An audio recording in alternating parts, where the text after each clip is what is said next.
ज्ञानतिमिरान्धस्य ज्ञानञ्जनशलाखया चक्षुन्मिलितं येन तस्मै श्रीगुरुवे नमः। नमो विष्णुपादाय कृष्णपृष्ठाय भूतले श्रीमते भक्तिवेदान्त स्वामीति नामिने। नमस्ते सरस्वते देवे गौरवाणी प्रचारिणि निर्विशेष शून्यवादी पाश्चात्यदेशतारिणि। जय श्री कृष्ण चैतन्य प्रभु नित्यानंदा श्री अद्वैत गदाधर शिवासादि गौर भक्त वृंद। हरे कृष्ण कृष्ण कृष्ण हरे हरे, हरे राम राम राम हरे हरे। वाञ्छा कल्पतरुभ्यश्च कृपा सिन्धुभ्येव च पतितानां पावनेभ्यो वैष्णवेभ्यो नमो नमः। आप सबका स्वागत है। हम कर रहे हैं द टीचिंग्स ऑफ लॉर्ड चैतन्य। हम पढ़ते हैं आगे। गोपी भाव के अनुगत्य को सिद्ध ध्येय करते हैं। इस शब्द का तात्पर्य है इंद्रिय मन एवं बुद्धि से परे विशुद्ध अप्रकृत देह के ऊपर जाना। सिद्ध देह परम ईश्वर भगवान श्री कृष्ण की सेवा के योग्य शुद्ध आत्मा है। अपने शुद्ध अप्राकृतिक स्वरूप में स्थित हुए बिना कोई भी भगवान श्री कृष्ण के पार्षद के रूप में उनकी सेवा नहीं कर सकता। ये हमने पिछली बार पढ़ा था कि कैसे हम इस प्राकृतिक देह में भगवान की सेवा नहीं कर सकते। श्री विग्रह के फॉर्म में भगवान हमें अवसर देते हैं, लेकिन अगर हमें कृष्ण का सेवा करना है तो हमारा देह क्या होना चाहिए? विशुद्ध होना चाहिए।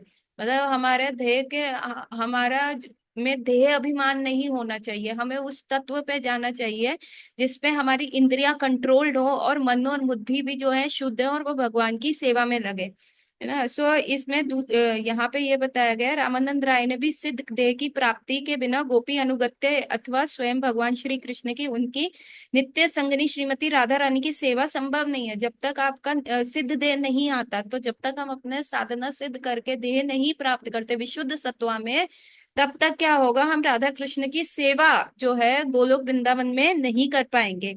इस संदर्भ में राय ने श्रीमद् भागवतम में से भी प्रमाण दिया।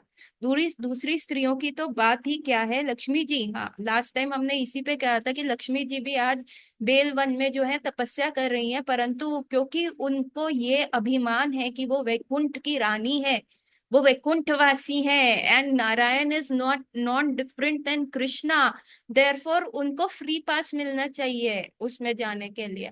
अरे गोपेश्वर महादेव ने अपना पुरुष अभिमान छोड़ के गोपी स्वरूप धारण किया, तब उनको एंट्री मिली। एंट्री भी तब तक उनको आउटस्कर्ट्स पे ही रखा गया। उनको प्रॉपर भगवान ने रासलीला के चक्र में नहीं बुलाया, उनको सिर्फ वो जो रासलीला का चक्र था उसके बाहर वहीं तक उनको एंट्री मिली, क्योंकि वो पूर्णतः अपना नहीं कर पाए ना।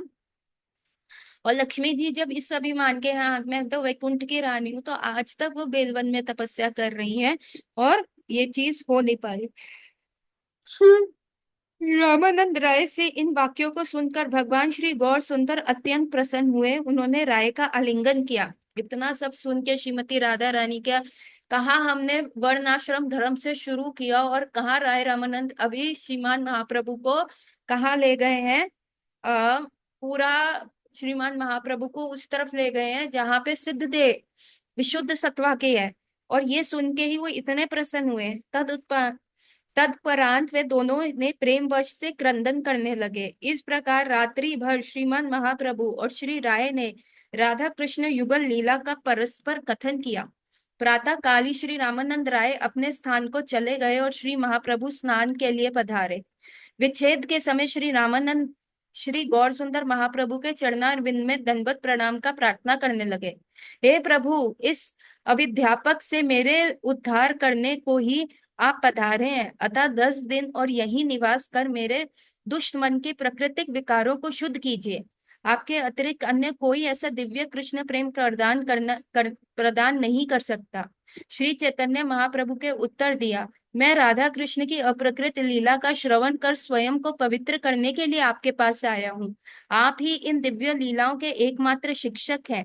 मैं बड़ा भाग्यवान हूँ। आपके अतिरिक्त राधा कृष्ण प्रेम रस का ज्ञाता नहीं है। आप मुझे 10 दिन तक यहाँ निवास करने के लिए कह रहे हैं, पर मैं तो जीवन भर आपके संग के लिए लुब्ध हूँ। कृपया जगन्नाथपुरी में मेरे निवास पर पधारें। अब शेष जीवन हम एक संग रहेंगे। इस प्रकार मैं आपके संग में श्री राधा कृष्ण की कथा में अपना शेष जीवन बिता सकूंगा।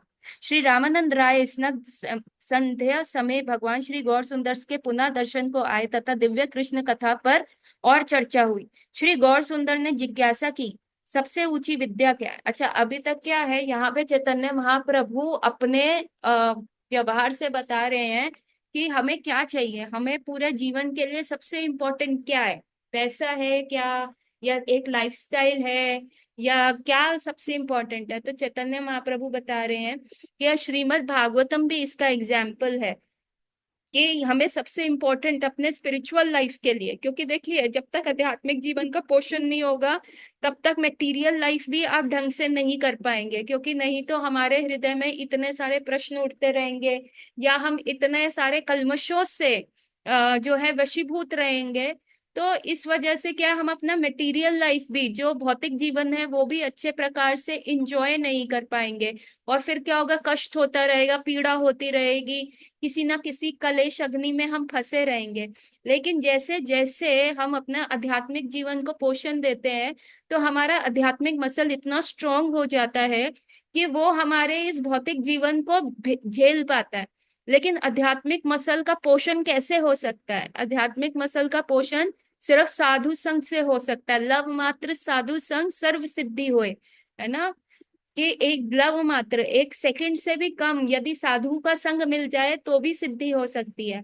जब ध्रुव महाराज कहाँ गए थे, भगवान के सामने गए थे कि भाई मेरे को अपने फादर से भी बड़ा किंगडम चाहिए, मेरी माता की हिम्मत कैसे हुई कि उन्होंने मेरे को हटा दिया। लेकिन जब भगवान स्वयं प्रकट हुए तो क्या ध्रुव महाराज ने किंगडम माना? उन्होंने कहा नहीं नहीं, हम मैं तो कांच देखने आया था, मुझे तो हीरा दिख गया, अब मुझे ये कांच नहीं चाहिए। उन्होंने कहा नहीं नहीं ध्रुव, तुमको मिलेगा तो सही। तो लेकिन तब भी ध्रुव महाराज ने कहा नहीं, मुझे नहीं चाहिए, मुझे मेरा नारद मुनि, मेरे गुरु महाराज नारद जी का संग दे दो, मेरे को साधु संग चाहिए जिसमें मैं आपकी कथा अमृत सुनता रहूं, सुनता रहूं।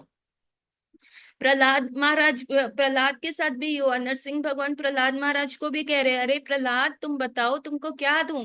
नहीं नहीं प्रभु, मैं कोई बिजनेसमैन थोड़ा ना था, इसलिए थोड़ा ना आपकी मैंने भक्ति की है कि आप कि मतलब आप आए और मैंने भक्ति करी है और अब आप स्कोर सेटल करें। नहीं नहीं, मैं कोई मुंशी बनिया बिजनेसमैन मारवाड़ी नहीं हूँ, मेरे को बस आपकी भक्ति करनी है। नहीं नहीं प्रहलाद, तुमको देना है, अच्छा देना चाहते हो, मेरे फादर को टार दो। ओ प्रहलाद, तुम्हारी तो 21 पीढ़ियां तर चुकी हैं, तुम जैसा भक्त जहाँ पे होता है। अच्छा महाराज, फिर ये पूरी पृथ्वी को तार दो, जिस पृथ्वी में, ओ प्रहलाद ये भी हो चुका, लेकिन अपने लिए कुछ मांगो। अरे नहीं, मुझे कुछ नहीं चाहिए। तो बताओ प्रहलाद, तुम मांगो, नहीं तो मेरा नाम खराब हो जाएगा कि नरसिंह आए, भगवान आए और कुछ दिए बिना चले गए।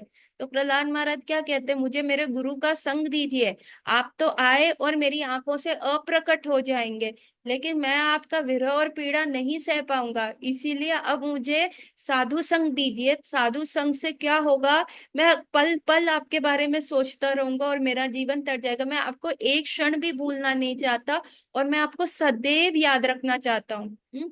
और वहीं वृत्रासुर था जिसको इंद्र मार रहे हैं, उसका गला काट रहे हैं, और वृत्रासुर क्या कह रहे हैं, चतुश्लोकी की वृत्रासुर की भागवत में क्या लिखा है, पहले वो कह रहे ना प्रभु मुझे ना धन चाहिए, ना मुझे सुंदरी चाहिए, ना मुझे काया चाहिए, ना मुझे संसार का राजा चाहिए। अच्छा वृत्रासुर, तुमको क्या चाहिए? प्रभु मुझे तुम्हारे प्रति प्रेम चाहिए। कैसा प्रेम चाहिए वृत्रासुर? अरे प्रभु, जैसे जैसे ये चूजे होते हैं ना, और वो वेट करते हैं कि कब उनकी मैया उनके लिए खाना लेके आएगी, अंडे में से निकले हुए चूजे, है ना, बर्ड्स होती हैं, वो करती रहती हैं, वैसा मैं आपका इंतजार करूं। फिर कहते छी छी, इसमें तो मेरी इंद्र तृप्ति हो गई प्रभु कि मैं आप आएंगे तो करेंगे। नहीं नहीं, मेरे को जैसे गो का वत्स होता है ना, जो बछड़ा होता है, जो वो अपनी माँ के प्रति प्रेम करता है, माँ को जैसे ही चर के आती है देखते हैं उनके स्तनपान करता है, मैं आपके प्रति भागू। चूजे के केस में क्या कि बर्ड आती है, बर्ड जो है उन चूजों को खाना खिला रही है, तो वो कह रहे नहीं नहीं आप क्यों आएंगे, मैं आपकी सेवा करना चाहता हूँ। तो जब गौचरण करके गैया आती है तो जो छोटा सा ग्वाला होता है वो उनके तरफ भागता है, तो मैं वो बछड़ा बन जाऊं। हाँ, जिस प्रकार बछड़े का प्रेम होता है मैया के प्रति, वैसा है, मैं आपके पास जाऊं, आप ना आइए। कहते छी छी, इसमें भी मेरी इंद्र तृप्ति है, मतलब मैं अपने हेतु के लिए जा रहा हूँ। और फिर वो कहते नहीं प्रभु, मुझे ऐसा प्रेम चाहिए जैसे एक स्त्री का अपने लवर के प्रति होता है, जिसका प्रियतम जो है बहुत समय से बहुत दूर रह रहा है, और जब वो वापस आता है, वो स्त्री इंतजार कर करके थक जाती है, और जब वो उसको पहली बार देखती है इतने समय के बाद, मुझे वैसा प्रेम चाहिए। अच्छा, तो तुमको कैसे मिलेगा ये प्रेम? मेरे से मिलेगा? नहीं प्रभु, आपको अपना प्रेम कैसे दे देंगे? मुझे तो ऐसे भक्तों का संग दीजिए जिनके पास आपका प्रेम हो, क्योंकि वो प्रेम मुझे उनसे ही मिलेगा। मुझे भक्त संग दीजिए। तो यहाँ पे वृत्रासुर भी बता रहे हैं, और यहाँ पे चैतन्य महाप्रभु भी साधु संग अपने उससे कह रहे हैं। राय रामानंद राय आके कह रहे हैं, प्रभु आपके द्वारा मेरे शुद्धिकरण हो रहा है, परंतु मेरे अंदर इतने कल्मश हैं, इतने अनर्थ हैं, कि आपके सिर्फ एक एक संध्या मेरे साथ बिता के वो नहीं होगा। I am a very worst case, I have a very bad prognosis, no you have to work on me, है ना, be a doctor for me, उसमें से मेरे सारे कल्मश को अपरूट कर दीजिए, निकाल दीजिए। तो कैसे होगा वो, कैसे होगा? प्लीज आप 10 दिन यहीं पे रुक जाइए। तो चैतन्य महाप्रभु कह रहे, अरे राय, तुम कैसी बात कर रहे हो? मैं तो तुम्हारे साथ ये कृष्ण कथा सुनने के लिए आया हूँ, तुम्हारा साधु संग करने के लिए आया हूँ, और तुम 10 दिन की बात कर रहे हो? मैं तो अत्यंत पूरा जीवन तुम्हारे साथ रहना चाहता हूँ। यहाँ से छोड़ दो प्लीज, मेरे साथ जगन्नाथपुरी चलो, मेरे स्थान पे चलो, और मेरे साथ पूरा जीवन में व्यतीत करो, और मेरे को ये कृष्ण कथा, अप्राकृतिक कृष्ण कथा के बारे में सुनाते रहो, सुनाते रहो, उसमें मुझे डुबोते रहो। राय, ऐसा मत करो, है ना। तो यहाँ चैतन्य महाप्रभु का दिनचर्या क्या था जगन्नाथपुरी में? जगन सवेरे सवेरे जाके जगन्नाथ जी के दर्शन करके जगन्नाथपुरी का प्रसाद लेके सबसे पहले हरिदास ठाकुर के पास जाना, और सनातन गोस्वामी के पास जाना, क्योंकि हरिदास ठाकुर और सनातन गोस्वामी, जब तक सनातन गोस्वामी जगन्नाथपुरी थे, फिर तो वो वृंदावन शिफ्ट हो गए, तो चैतन्य महाप्रभु हरिदास ठाकुर के पास सबसे पहले, क्योंकि वो यवन थे, तो मतलब from the lineage, from birth मुस्लिम था, तो इसीलिए उनको मंदिर में अलाउड नहीं था। लेकिन स्वयं जगन्नाथ जी चल के आ रहे हैं, there is no difference. What is the difference between Chaitanya Mahaprabhu and Jagannath ji? तो चैतन्य महाप्रभु वो प्रसाद ही लेके हरिदास ठाकुर के पास आ रहे हैं, उनका संग कर रहे हैं, कथा सुन रहे हैं। हरिदास ठाकुर भी नामाचार्य हैं, तो उनका संग करते हैं। फिर दोपहर को जाते हैं किनके पास? गदाधर पंडित के पास, और वहां श्रीमद् भागवतम का पठन कर रहे हैं। ध्रुव चरित्र, प्रहलाद चरित्र कम से कम 108 बार पढ़ते थे, है ना। जैसे ही वो ध्रुव चरित्र खत्म हुआ, फिर कहते थे गदाधर को, एक और बार पढ़ाओ गदाधर, मुझे तृप्ति नहीं हुई, फिर से बोलो, फिर से सुनाओ। ऐसे ही प्रहलाद चरित्र कम से कम 108 बार इन्होंने ये करा। और फिर रात को अपने नित्य पार्षद, एसोटोरिक राय रामानंद और स्वरूप दामोदर के साथ राधा कृष्ण की नित्य लीलाओं का आस्वादन करते थे। सो क्या था? साधु संग, साधु संग और साधु संग। ये साधु संग से उन्होंने अपना जीवन बता रहे हैं अपने व्यवहार से, कि हमें जीवन में क्या चाहिए? साधु संग है। श्री गौर सुंदर ने जिज्ञासा की, सबसे ऊंची विद्या क्या है? श्री राय रामानंद ने तत्काल उत्तर दिया, सर्वोपरि विद्या कृष्ण भक्ति है। प्राकृतिक विद्या का आदर्श इंद्रिय तर्पण है, पर अप्राकृतिक विद्या का सर्वोच्च लक्ष्य कृष्ण भक्ति है।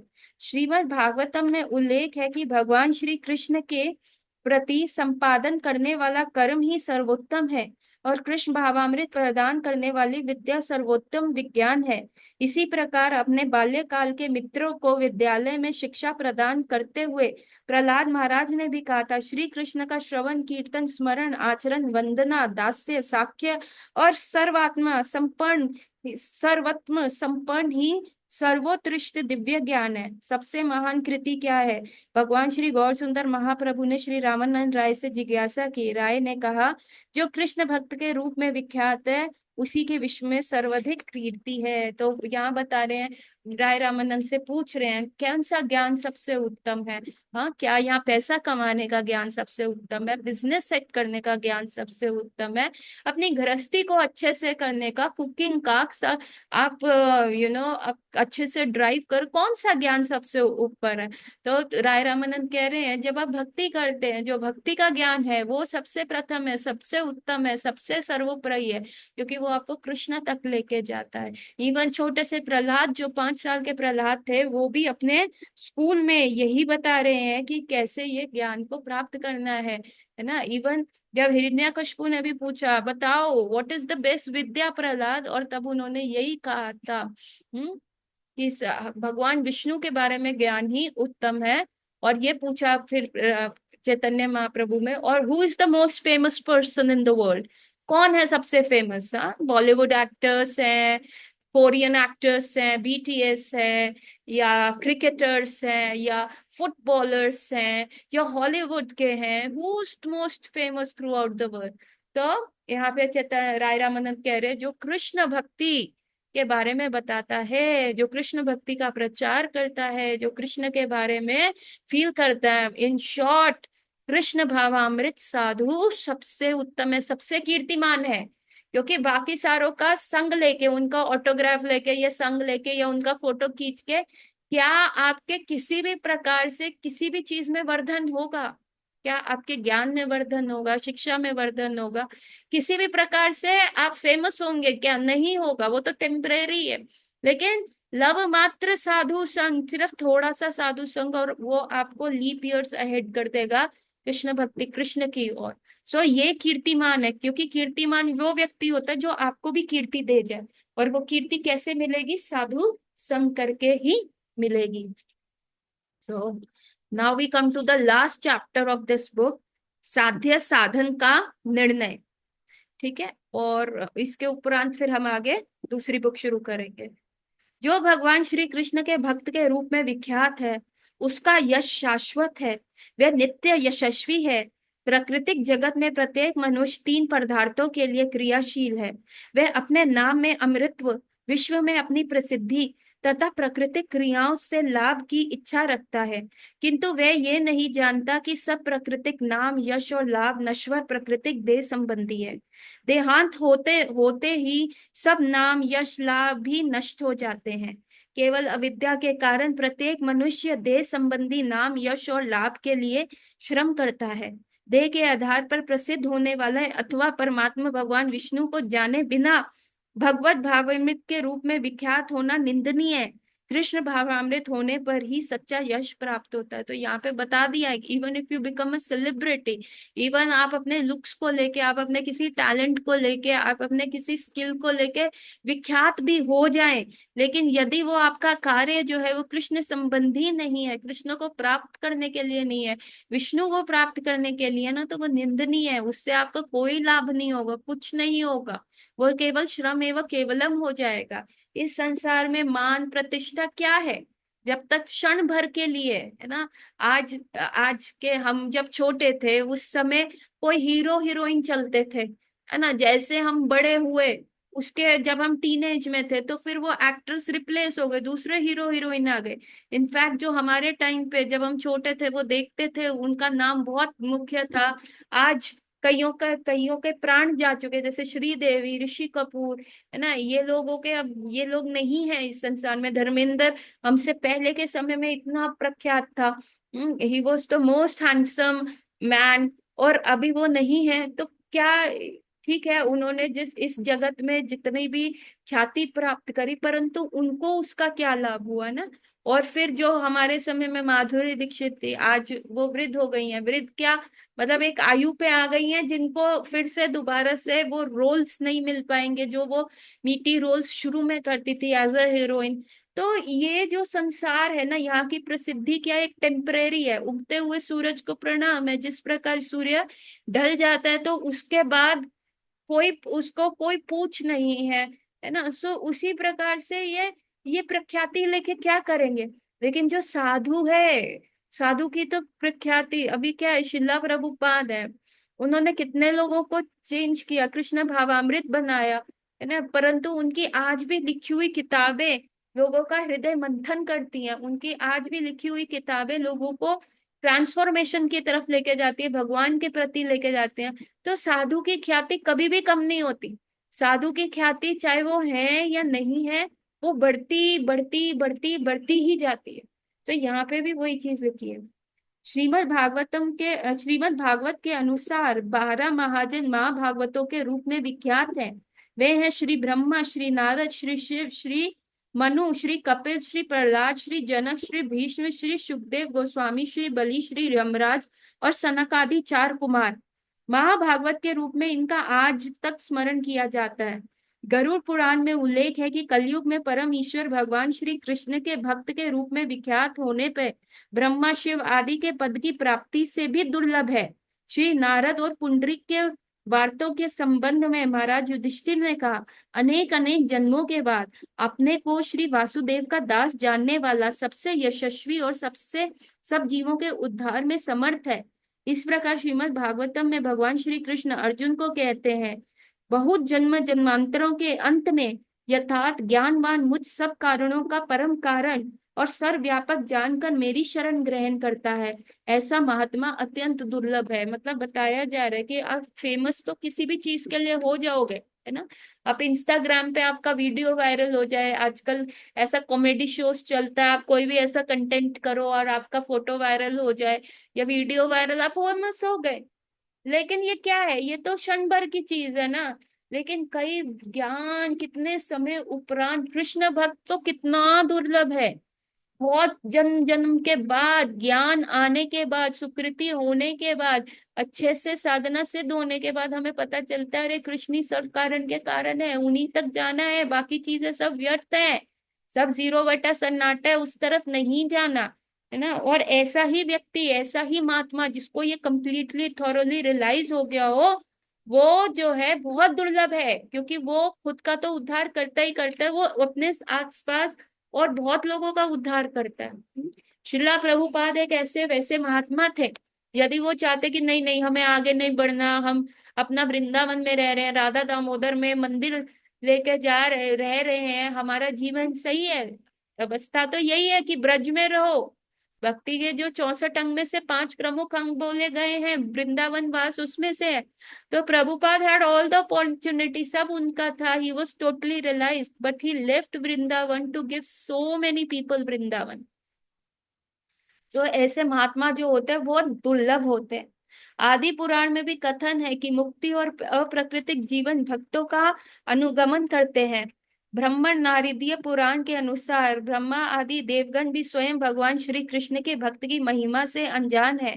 गरुड़ पुराण निर्देश करते हैं कि हजारों ब्राह्मण में कोई एक ब्राह्मण यज्ञ यज्ञ में कुशल होता है। हजारों यज्ञकों में से एक वेदांत सूत्र को जानकर मिल सकता है। ऐसे हजारों वेदांतियों में से कोई एक विष्णु भक्त के रूप में विख्यात होता है, और विष्णु के अनेक भक्तों में से भक्त में दृढ़ निश्चय वाला भक्त भी भगवत धाम में प्रवेश पाने का अधिकारी हो पाता है।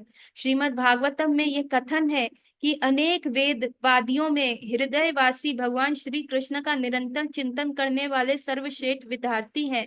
न्याय व्यू सत्वा में उल्लेख है कि भक्तिहीन होने पर महान ब्राह्मण भी तुच्छ है, भक्ति युक्त होने पर एक कीटाणु भी अत्यंत यशस्वी है। तो यहाँ बता रहे हैं गरुड़ पुराण में क्या लिखा है कि जो यज्ञ करते हैं और जिनको अच्छे से यज्ञ करना आता है उनको यज्ञ को कहते हैं। तो ऐसे हजार यज्ञकों में से एक जो यज्ञ के होता है जिसको वेद अच्छे से पता है, वेदांत सूत्र पता है, और ऐसे हजार वेदांत सूत्र में से एक होता है जो भगवान विष्णु का भक्त होता है, और ऐसे हजार विष्णु भक्तों में से एक होता है जो दृढ़ निश्चय वाला होता है कि इसी लाइफ टाइम में मेरे को भगवान को पाना है, ये इनके प्रकार है ना, हर प्रकार से मुझे भगवान में पाना है, और उनके हृदय में भगवान को निरंतर वो देख पाते हैं। तो देखिए कितना rarest of the rare phenomena है ना। और यहाँ कहा गया है कि चाहे कोई कितना भी मान प्रतिष्ठित ब्राह्मण क्यों ना हो, वेदांत सूत्र का ज्ञाता क्यों ना हो, परंतु यदि वो कृष्ण को नहीं मानता, यदि उसके हृदय में कृष्ण नहीं है ना। मैं जहाँ इवनिंग में काम करती हूँ तो हमारे मेरा जो क्लिनिक है उसके पास एक सनातन मंदिर है, और वहाँ के पंडित जी हमसे कई बार दवाई लेने आते हैं। तो वो पंडित जी मेरे को जब माला करते हुए कई बार देखते, पेशेंट नहीं होते तो मैं कर रही होती, कहते क्या इन चक्रों में पड़ गए डॉक्टर साहब, इससे कुछ नहीं होता, अपना पुरुषार्थ कीजिए, पैसे कमाइए। मैं कहती हूँ पंडित जी आप इतने वेद ज्ञाता हो, आप बैठते हो, लोगों को सलाह देते हो, आप सब करते हो, कुंडलियां देखते हो, सब करते हो, आपको भगवान पे विश्वास नहीं है। तो पहली बार मुझे लगा कि यार ब्राह्मण का तो मतलब ही होता है कि कृष्ण पे विश्वास होना, विष्णु पे विश्वास होना, लेकिन ये एज अ थंब रूल नहीं है। जब वो उन्होंने मेरे को पहली बार ऐसा बोला तो मेरे को समझ आ गया कि अरे सही कह रहे हैं, ये जो लिखा हुआ है कि सारे ब्राह्मण चाहे कैसे हो, उन्होंने बस एक पोस्ट लिया है ना। जैसे जब गवर्नमेंट जॉब लगती है तो उसमें डॉक्टरी की, डॉक्टर्स का पोस्ट होता है गवर्नमेंट क्लिनिक्स में, लेकिन वहां पे वंस यू क्रैक दिस, उसके बाद आप पे कोई रीचेक नहीं होता, कैसी दवाइयां दे रहे हो, क्या कर रहे हो, आप देख भी रहे हो नहीं कर दे रहे हो। तो most of the government doctors जो होते हैं वो स्लैग हो जाते हैं ना। सो वो क्या कहते हैं, बैठे रहेंगे, कभी दवाई दे रहे हैं, कभी कुछ दे देंगे, वो दवाई नहीं है चलो ये दूसरी दे दो, क्या फर्क पड़ता है। मतलब ऐसा हो जाता है, मतलब वो पोस्ट पे तो है, लेकिन उनको, जैसे हम होम्योपैथिक डॉक्टर्स हैं, उनको खुद की होम्योपैथी पे विश्वास नहीं है। कई होम्योपैथिक डॉक्टर्स क्या कहते हैं, अरे आप ऐसा कीजिए ना, बुखार हो रहा है अभी क्रोसिन खा लीजिए, डोलो खा लीजिए। लेकिन जो अच्छा, जिसको होम्योपैथी अच्छे से आई है, तो हम लोग क्या करते हैं, हम क्रोसिन डोलो भी नहीं खाने देते, हम कहते हैं नहीं होम्योपैथी से जाएगा बुखार, इंस्टेंट जाएगा, और इंस्टेंट जाना चाहिए। ये नहीं है कि होम्योपैथी स्लो काम करती है तो धीरे धीरे जाना चाहिए आप Crocin Dolo, no no no. तो जिसको अपनी पेटी पे, कई डॉक्टर्स तो बन गए हैं, होम्योपैथिक डॉक्टर्स बन गए हैं, लेकिन उनको होम्योपैथी पे विश्वास नहीं है ना, कि नहीं आप एलोपैथी खा लें, आप क्यों होम्योपैथी के चक्रों में पड़ रहे हैं, वो खुद ऐसा बोलते हैं। लेकिन जिसको खुद विश्वास है तो वो तो कहेगा कि नहीं आप होम्योपैथी लीजिए, और वो रिजल्ट भी डिलीवर करके दिखाएगा, है ना। सो उसी प्रकार यहाँ पे क्या है, ब्राह्मण होना इज नॉट अ क्वालिफिकेशन कि आपको कृष्ण भक्ति आ गई। लेकिन अगर आप ब्राह्मण हैं, आपको वेदांत का ज्ञान है, और उसके बाद भी विष्णु भक्ति आपके हृदय में नहीं है, तो आप तुच्छ है। और एक कीटाणु अभी है, अगर उसमें भगवान विष्णु का रियलाइजेशन है तो वो यशस्वी है, उसका यश कोई भी क्रॉस नहीं कर सकता। भगवान श्री गौर सुंदर ने श्री राय को आगे पूछा, जगत में सबसे बड़ी संपत्ति क्या है।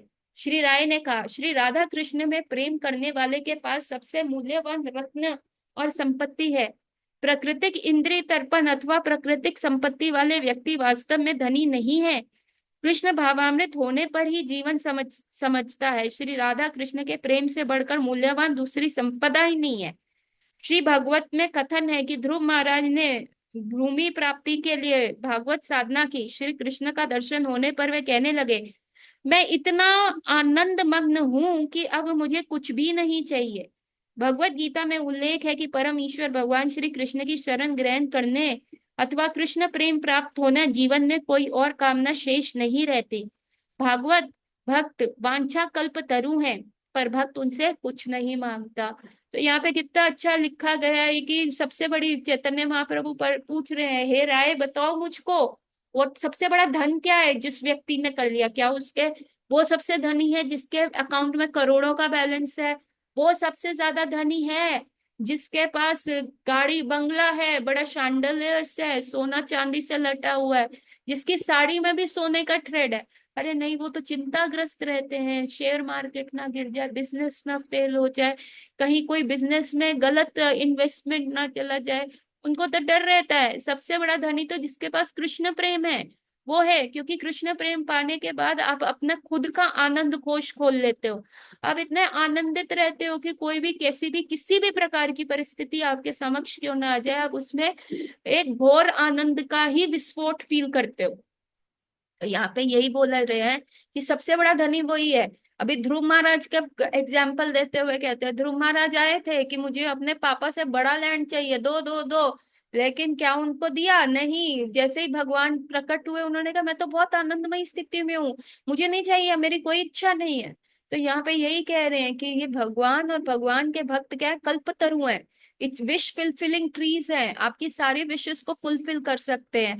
पर लेकिन भक्त उनसे कोई भी मटेरियल चीज मांगता ही नहीं। जब श्री गौर सुंदर महाप्रभु ने जिज्ञासा की कि सबसे बड़ा दुख क्या है, तो श्री रामानंद राय ने उत्तर दिया कि कृष्ण भक्ति का विरह सबसे बड़ा दुख है। कृष्ण भक्त का विरह सबसे बड़ा दुख है। समाज में भगवत भक्त की उपस्थिति ना होना बड़ा कलेश होता है, लोगों का परस्पर संग दुखदाई हो जाता है।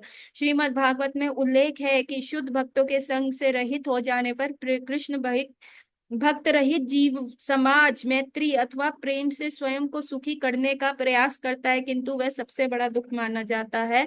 बृहद भागामृत में कथन है कि शुद्ध भक्त का संग जीवन से भी अधिक वांछनीय है, उसके विरह का एक क्षण भी सुखपूर्वक नहीं बीतता। तो अगेन पहले भगवान ने पूछा सबसे बड़ा धनी व्यक्ति कौन है, जिसके पास कृष्ण प्रेम है। और दूसरा गौर सुंदर पूछ रहे हैं कि सबसे बड़ा दुख क्या है, तो राय बताते हैं अरे ऐसा भक्त जिसके हृदय में कृष्ण प्रेम है, उससे अगर दूरी हो जाए, उससे अगर हम अलग हो जाएं, तो ये तो सबसे बड़ी खराब सिचुएशन है। ये तो हमारे को कृष्ण भक्त का संग तो हमें अपने जीवन से भी ज्यादा मूल्यवान रखना चाहिए, क्योंकि अगर वो संग छूट जाए तो ना कोई फिल्में, ना कोई भौतिक जीवन, ना कोई रिश्तेदार, ना कोई पार्टी, ना कोई क्लबिंग इस संग को कभी पूर्ति कर सकती है, क्योंकि आपका एक जो रीजन था जिसमें आप कृष्ण भक्ति में आगे बढ़ सकते हो वो खत्म हो गया। श्री गौर सुंदर महाप्रभु ने पूछा मुक्त होने वाले जीवों में कौन सचमुच मुक्त है। श्री राय रमन ने पूर्णतः श्री राधा कृष्ण युक्त प्रेम से भावित मति वाला मुक्त है, शिरोमणि है। श्रीमद् भागवत में भी उल्लेख है, करोड़ों मनुष्यों में से एक नारायण भक्त मिलना बड़ा दुर्लभ है। गानों में सर्वोत्तम। अच्छा, तो यहाँ पे यहाँ अगेन चैतन्य महाप्रभु, अभी क्या चल रहा है, अभी ये चल रहा है रैपिड फायर राउंड, है ना। पहले पूछा सबसे रिच कौन है, उन्होंने कहा जिसके पास कृष्ण प्रेम है। दुखी कौन है, जिसके पास कृष्ण भक्त का संग नहीं है। अब यहाँ पे पूछ रहे हैं कि सच में मुक्त व्यक्ति कौन है ना। जो माया में है, जो भौतिक जीवन जी रहा है, वो तो मुक्त है ही नहीं, दैट इज कंडीशन। उसका तो सुख दुख जो होता है माया की परिस्थितियों के हिसाब से हो रहा है। उसको शेयर मार्केट में फायदा हो गया वो बहुत खुश है, उसका शेयर मार्केट डूब गया वो दुखी है, उसके बच्चों का विवाह हो गया वो बहुत खुश है, लेकिन डिवोर्स हो रहा है वो बहुत दुखी है ना। उसके ग्रैंड सन्स हो गए बहुत सुखी है, लेकिन ग्रैंड सन को कोई दिक्कत हो गई, कोई बीमारी हो गई तो बहुत दुखी है। तो वो तो जगत की बदलते हुए समय, बदलती हुई परिस्थितियों के हिसाब से वो चेंज हो रहा है, हर चीज उसकी डिफरेंट डिफरेंट हो रही है। तो क्या हो रहा है, वो कृष्ण भक्त कैसा हुआ? मतलब वो तो मतलब लाइक सच वो मुक्त तो है नहीं, वो तो एंजाइटीज में ही घिरा हुआ है। और दूसरा जो जो मायावादी होते हैं, मायावादी कहते हैं हाँ भैया हम तो ब्रह्म ज्योति में जाएंगे, भगवान से बनाएंगे, लेकिन वहां जाने के बाद वो इतना बोर हो जाते हैं कि वो फिर वापस आते हैं और वो क्या कहते हैं कि अरे मानव सेवा ही माधव सेवा है।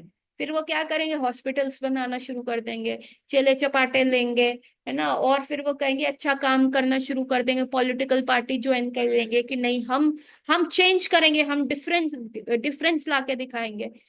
ये क्या होता है, वो क्या मुक्त हुए? नहीं, वो भी फिर एक डिजायर, सतोगुण की डिजायर कि हाँ प्रसिद्धि का, हैप्पीनेस का डिजायर उनको फिर खींच आता है। लेकिन कौन सबसे ज्यादा मुक्त है? कृष्ण भक्त। क्यों? कृष्ण भक्त से कहो कहाँ जाना, तुम्हें स्वर्ग जाना? नहीं। क्या तुम्हें इंद्रलोक जाना? नहीं। ब्रह्मलोक जाना? नहीं। सदाशिव प्लानेट जाना? नहीं। कहाँ जाना है? अरे जहां भगवान कर दे, है ना। हम तो जैसे वो घास काटने वाली मशीन है, प्रभुपाद एग्जाम्पल देते हैं, घास काटने वाली मशीन धरती पे भी घास काटेगी, स्वर्ग जाएगी वहां पे भी घास काटेगी, नरक जाएगी वहां पे भी घास काटेगी। तो we are the instruments in the hand of Krishna. Krishna कहीं पे भी भेज दे, अपन को टेंशन क्यों लेने का? भगवान ने कहा ना, सर्व धर्म परित्यज्य माम एकम शरणम व्रजा हम त्वम सर्व पापेभ्यो मोक्षयिष्यामि मा शुचा, है ना। तुम क्यों टेंशन ले रहे हो? तुम मेरी शरण में आ जाओ, मुझे सरेंडर कर दो। माँ सुचा, डोंट टेंशन, डोंट टेंशन। तो मुक्त हो गए ना, कोई टेंशन नहीं, ना अगले का देखना, ना पिछले का देखना, ना दाएं का देखना, ना बाएं का देखना, हर प्रकार से मुक्त हो गए, तो फिर हमें क्या टेंशन होएगी? कोई टेंशन नहीं होएगी। तो कृष्ण भक्ति मुक्त है। तो प्रभुपाद कहते हैं भगवान अब कहीं पे भी प्लेस कर दो। भक्ति सिद्धांत सरस्वती ठाकुर एक बार चांद को देख रहे थे और अपने एक जो उनके शिष्य थे उनको कहते हैं अगला जन्म मुझे चांद पे लेना है। उन्होंने कहा प्रभुपाद क्यों आपने चांद पे जाना है? अरे वहां पे कलयुग शुरू हो रहा है, कलयुग शुरू होने वाला है, तो अब मेरी जो जरूरत है मुझे वहां जाना है। सो दिस इज व्हाट कृष्ण भक्ता इज, नो टेंशन। कृष्ण कह रहे दाएं जाओ दाएं। ब्रजवासियों का मतलब ही क्या था? ब्रज क्या है? Braj comes from the word Vraja, Vraja मतलब चलते रहना। कृष्ण ने कहा इंद्र पूजा स्टॉप कर दो, चलो छोड़ दो, किसकी करें? गोवर्धन की करो। जो सारा सामान बनाया था इंद्र पूजा के लिए काट कन्वर्ट कर दो, गोवर्धन सब इधर आ गए, गोवर्धन पूजा। सो कृष्ण के प्लान के हिसाब से the things are changing, so that is what is, है ना। So this is the best thing, है ना। अभी चैतन्य महाप्रभु पूछ रहे हैं गानों में सर्वत्र गाना कौन सा है। श्री गौर सुंदर महाप्रभु ने पूछा। श्री राय रामानंद ने कहा श्री राधा कृष्ण की प्रेम लीला का वर्णन करने वाले गीत सर्वश्रेष्ठ हैं। बद्ध अवस्था में जीवात्मा काम से वशीभूत रहता है। सब नाटक उपन्यास और प्राकृतिक गीत स्त्री पुरुष के कामना से वशीभूत रहते हैं। सब नाटक उपन्यास प्राकृतिक गीत स्त्री पुरुष के काम विहार का वर्णन है। लोगों को भी ऐसे ही साहित्य के प्रति रुचि आती है, लेकिन ऐसा जो भौतिक फिल्में हैं गाने हैं ये नहीं, राधा कृष्ण की केली के गीत ही जो हैं उनके जो मधुर मधुर पास टाइम्स के गीत हैं वो ही सबसे फेमस है। विशेष चर्चा आगे की चर्चा करेंगे हम मंडे को, और हम अब मिलेंगे मंडे। तो हरे कृष्णा एवरीवन।